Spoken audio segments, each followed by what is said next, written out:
தலைவன் தலைவி.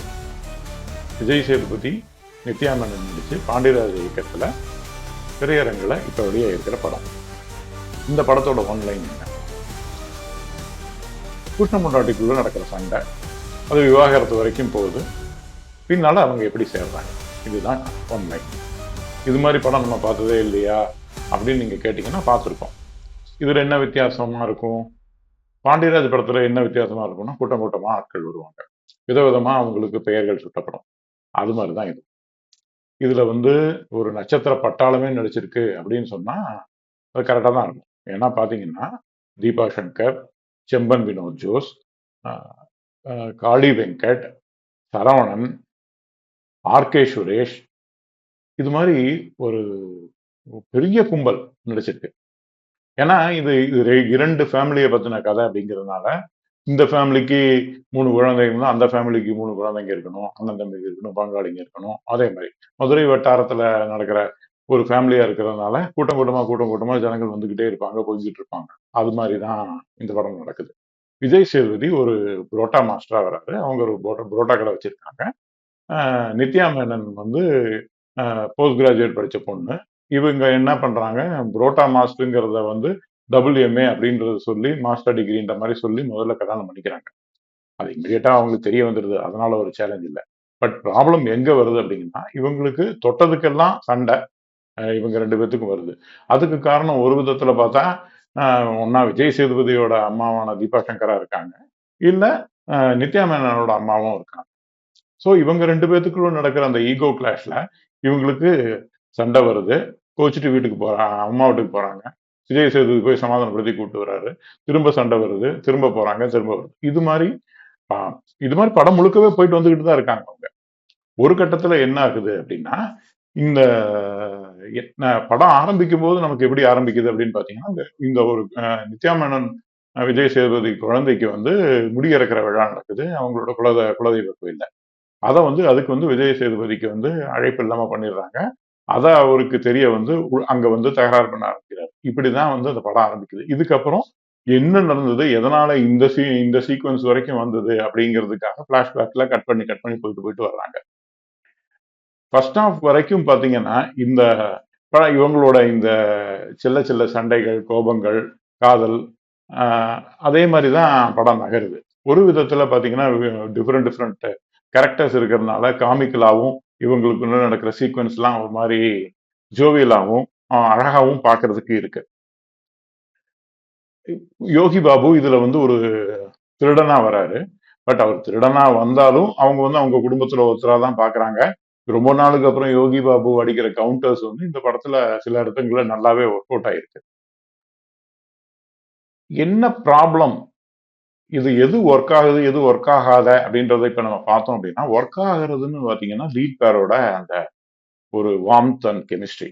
அவங்க 2 பேரும் ரொம்ப இயல்பா அந்த பாத்திரத்துக்கு தன்னை பொருத்தின்னு இருக்காங்க.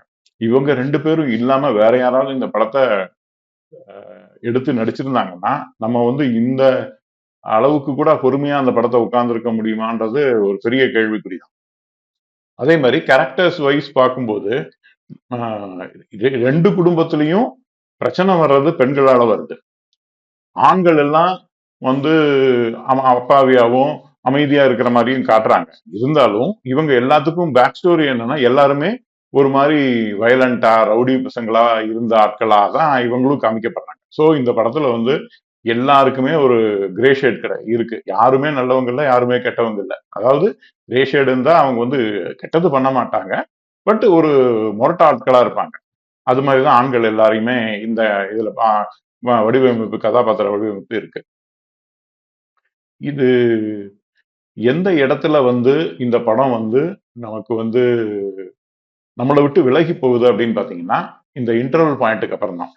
இன்டர்வல் வரைக்கும் இந்த இந்த கதை இன்ஃபேக்ட் முழு படமுமே அந்த கோயில்ல நடக்கிற சம்பவங்களை சுற்றி தான் நடக்குது. அதுல இருந்து பிளாஷ்பேக் போயிட்டு வராங்களே தவிர, அந்த கதை கடன்றது பார்க்கும்போது அந்த அந்த கோயில் தான் கடனா தெரியுது இந்த படத்துல. ஒரு ஒரு கட்டத்துல இவங்க எதுக்கு சண்டை போடுறாங்க, எதுக்கு தேடுறாங்கன்றதே நமக்கு தெரியவே மாட்டேங்குது. அதாவது ஒரு சண்டைங்கிறது ஏதாவது ஒரு காரணத்தினால வரலாம். அந்த சண்டை பெருசாகி இவங்களுக்குள்ள விவாகரத்து வரைக்கும் போகணும் அப்படின்னா அதுக்கு இன்னும் ஒரு வலுவான காரணம் இருக்கணும். அதுக்கு இவங்க காட்டுற காரணங்கள் எதுவுமே வந்து அவ்வளவு பிலிம்சியா அவ்வளவு வலுவான காரணங்களா தெரியல. ரொம்ப பிலிம்சியா தான் இருக்கு அந்த காரணங்கள் எல்லாமே. அதனால இந்த கதாபாத்திரங்கள் வந்து சேரணும் அப்படிங்கிற பரிதவிப்பு நமக்கு இல்ல. பிரிஞ்சிடக்கூடாது பிரிஞ்சிடக்கூடாதுங்கிற வருத்தமும் நமக்கு இல்ல. ஏன்னா இவங்க எப்ப பார்த்தாலும் அடிச்சுக்கிட்டே தான் இருக்காங்க. சரி இன்னைக்கு அடிச்சுக்குவாங்க நாளைக்கு சேர்ந்துக்குவாங்கன்னு சொல்ற லெவல்ல தான் இவங்களோட ஹோல் ரிலேஷன்ஷிப்புமே காட்டியிருக்காங்க. அதே மாதிரி அந்த அவங்க அம்மா கேரக்டர் வந்து வேணும்னே டீஸ் பண்றது, வர இந்த கேரக்டர் அவங்கள மருமகளை அவமானப்படுத்துற மாதிரி நடந்துக்கிறது, மகளை உயர்த்தி வைக்கிற மாதிரி காட்டிக்கிறதுங்கிறது, இதெல்லாம் வந்து எந்த காலத்து கதை, எந்த காலத்து பாணி, இன்னும் அதை வச்சே இவங்க வந்து அந்த கதையை நகர்த்தியிருக்காங்க. இது வந்து ஒரு கட்டத்துல என்ன ஆகுது அப்படின்னா இன்ட்ரோலுக்கு அப்புறம் இவங்களுக்கு கதை எங்க போகுது, எப்படி எடுத்துட்டு போகணுங்கிறதே அவங்களுக்கு அந்த பிடி விட்டு போச்சு. ஏன்னா அவங்க அவங்க திரும்ப திரும்ப இதே சண்டை, திரும்ப திரும்ப சேர்றது, திரும்ப சண்டை, திரும்ப சேர்றது, இதே மாதிரிதான் போயிட்டு இருக்கே தவிர கதையில அந்த எப்படி அந்த ப்ரிமைஸ் வந்து அந்த கோயிலா இருக்கோ கதையும் அங்கேயே நின்றுச்சு. கதை எந்த எந்த சூழ்நிலையிலுமே நகரல. அது வந்து கிளைமாக்ஸ்ல வந்து எல்லாரும் வந்து சேர்ந்து திரும்ப வந்து எல்லாரும் சேர்ந்துருவாங்க அப்படின்னு நினைச்சிட்டு இருக்கும்போது அடுத்த காட்சியில திரும்ப வந்து சண்டை போட்டு விவாகரத்துன்னு போய் நிக்கிறாங்க. ஸோ நமக்கு வந்து இவர் உண்மையாலுமே இவர் வந்து விவாகரத்துக்கு ஆதரவா படம் எடுக்கிறாரா, கணவன் மனைவி சேர்ந்து இருக்கணும்னு சொல்றாரா, அன்புக்கு முன்னால எதுவுமே இல்லைன்றத சொல்றாரா, உறவுகளோட பலத்தை பத்தி சொல்றாரான்றதே முதல்ல வந்து கிளியராவே இல்லை அந்த படத்துல. அதுதான் அந்த படத்தோட மிகப்பெரிய மைனஸ். அதாவது ஃபர்ஸ்ட் ஹாஃப் எவ்வளவுக்கு எவ்வளவு எங்கேஜிங்கா, ஹியூமரஸா, ஜாலியா சிரிச்சுட்டு பார்க்க முடிஞ்சதோ அந்த அளவுக்கு ஏன்டா சிரிச்சோன்ற லெவல்ல தான் செகண்ட் ஹாஃப் இருக்கு. அந்த மாதிரி பண்ணி வச்சுட்டாங்க. ஏன்னா அந்த இவ்வளவு கேரக்டர்ஸ் வராங்க. அந்த கேரக்டர்ஸுக்கு யாராவது எல்லாத்துக்கும் ஒவ்வொரு சின்ன சின்ன ஒரு மொமெண்டாவது கொடுக்கணும் அப்படின்னு சொல்லி இவர் வச்சிருக்காரு. அது வந்து செம்பன் வினோத் ஜோஸுக்கு ஓரளவுக்கு ஒர்க் அவுட் ஆகுது. காளி வெங்கட்டுக்கு ஓரளவுக்கு ஒர்க் அவுட் ஆகுது.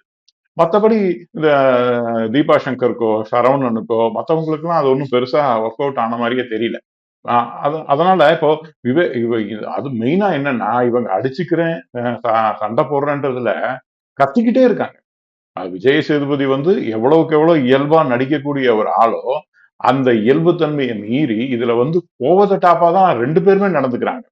அந்த கேரக்டர்ஸ் வந்து அப்படித்தான் பிஹேவ் பண்ணுவாங்க அப்படின்னா அத வந்து அது ஒரு இடத்துல அந்த மாதிரி காட்டினா பரவாயில்ல. அவரு வந்து கிட்டத்தட்ட படம் முழுக்கவே கத்திக்கிட்டே தான் இருக்காரு. இன்ஃபேக்ட் அவங்க அவங்க நித்யா மேனனே சொல்றாங்க, கத்திக்கிட்டே இருக்காமா இவன் எப்ப பார்த்தாலும் நமக்கு வேலை செய்யறதா வேண்டாமான்னே தெரியல அப்படி அந்த அளவுக்கு தான் அவரும் அதாவது ஒரு நாடக பாணி அப்படின்னு சொல்ற மாதிரிதான் அதுல இருக்கு.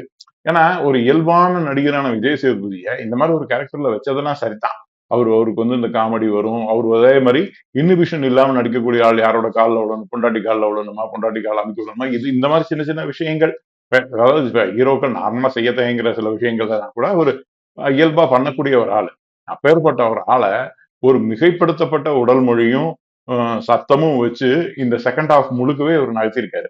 அந்த சண்டை இதுல இதுல இப்போ இருக்கிறது பத்தாது, இவங்க 2 பேத்துக்கு நடக்கிற சண்டைகள் பத்தாதுன்னு சொல்லிட்டு 2 குடும்பங்களுக்குள்ள இருக்கிற அந்த ஆட்கள், ஆர்கே சுரேஷ் அவரோட ஆட்கள் ஆகட்டும், இன்னும் வேற வேற வில்லன்கள் புதுசு புதுசா கிளம்பி வராங்க. அதெல்லாம் வில்லன்கள்னு சொல்ல முடியாது. அடிதடிக்கு வராங்க, சண்டை போடுறாங்க, போயிடுறாங்க, அவ்வளவுதான். அதனால பெரிய வில்லன் அது மாதிரி வன்மத்தோட வராங்க அப்படின்னு எல்லாம் சொல்ல முடியாது. பட் சண்டை காட்சிகள்ங்கிறது இந்த படத்துக்கு தேவையே இல்லாத ஒரு விஷயம். ஏன்னா ஏற்கனவே சண்டை நடந்திருக்கு, வாய் சண்டை நடந்துட்டு இருக்கு, இதுல கை சண்டை வேற எதுக்கு அப்படின்ற மாதிரி நமக்கே ஒரு ஆயாசமா இருக்கு.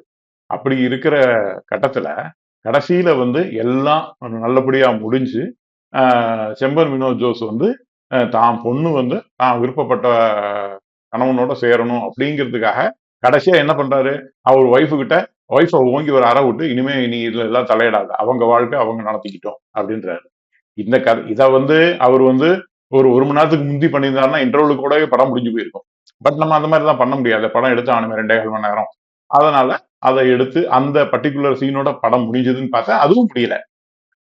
அதுக்கப்புறம் இந்த விவாகரத்து திரும்ப வந்து உடனே சேர்றது, ஒரு ஜட்ஜி யாரு நம்ம சேர்ந்து வாழணுங்கிறத தீர்மானிக்கிறதுக்கு அப்படின்னு இந்த நித்யா மேனன் கேரக்டர் கேட்கிறாங்க. அது வாஸ்தவம் தான். பட் என்னன்னா ஆஹ் ஒரு படம் ஒரு கருத்தை பத்தி பேசுது.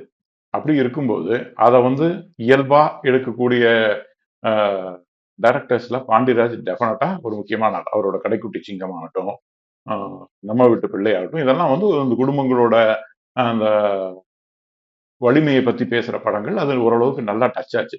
அதுல அது வந்து நமக்கு டச் ஆனதுக்கு காரணம் அந்த படத்தோட நமக்கு இருந்த ஒரு எமோஷனல் கனெக்ட்.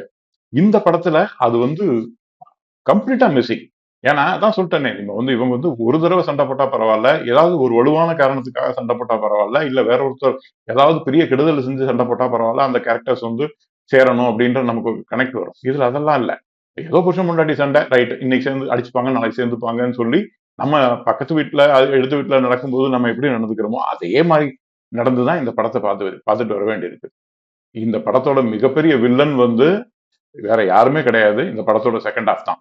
டெஃபினட்டா அதுல ஒரு 15-20 மினிட்ஸ் தாராளமா இவங்க எடிட் பண்ணலாம்.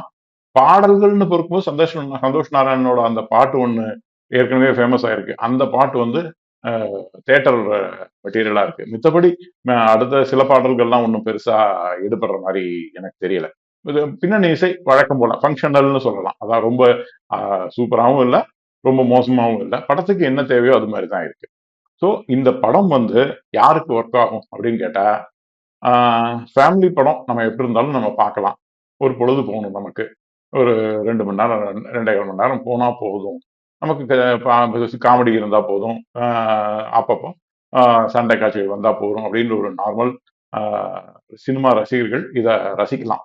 பட் ஒரு கடைக்குட்டி சிங்கம் மாதிரி, நம்ம வீட்டு பிள்ளை மாதிரி, பாண்டிராஜோட ஸ்டாம்ப் இதுல இருக்கும் பசங்க மாதிரி, அது மாதிரி நினைச்சிட்டு இந்த படத்துக்கு போனா டெஃபினட்டா ஏமாற்றத்தோட தான் திரும்புறோம்.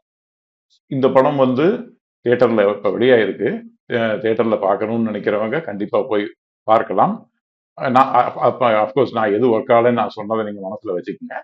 ஓடிடியில டெஃபினட்டா இந்த படம் வந்து ஒரு ஒரு நல்ல வரவேற்பை பெறும்னு நான் நம்புறேன். ஏன்னா வீட்டோட உட்கார்ந்து பார்க்கும்போது அந்த சூழ்நிலைகள், அந்த அமைப்பு வந்து வேற. பட் திரையரங்குல பார்க்கறதுக்கு உண்டான ஒரு திரையரங்கு அனுபவமா இது இருக்கான்னு கேட்டா இல்ல அப்படின்னு தான் சொல்றேன். தேங்க்யூ.